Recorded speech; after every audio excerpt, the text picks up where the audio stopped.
The Art of Terror brings some of the greatest frights in cinematic history to the Broadway Theatre this month. It is spooky season after all.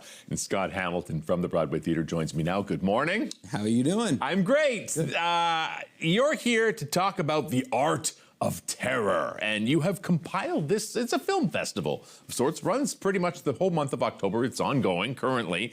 Tell us about this thing. Well, this is actually the second time we've had the opportunity to do it, because in a lot of cases it depends on whether or not we have the room. We're a busy room, really busy venue. Yeah. It depends on whether we have time in October for it or not. So this is the second time we've actually done this, and when we have the calendar space, there's nothing I would rather be doing than kind of creating a dialogue between, typically we're running more art house fare and independent movies, and there's nothing I'd rather do than kind of create a dialogue between our pre-existing programming and the season, basically. So that is how that winds up happening. Okay, so it's a series of films, and they are presented in pairs, right? Indeed. How did you go about choosing? Because some of these are like pretty mainstream fare, but other things I've never heard of before. How did you choose these? Very specifically, and I'm glad you picked up on that. So currently what we're kind of seeing in the realms of horror film is we're seeing a lot of dialogue around a kind of horror film, in the middle of a bit of a renaissance, or there's a lot of discussion going on around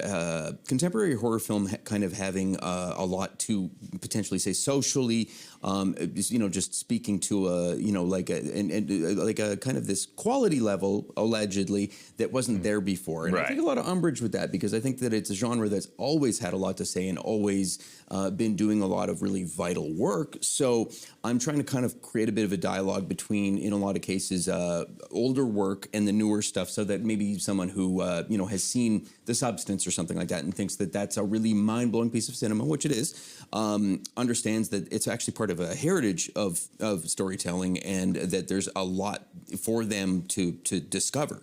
Oh, I love it. So you can be educated on the history of cinema and different threads that have run throughout the horror genre over the years.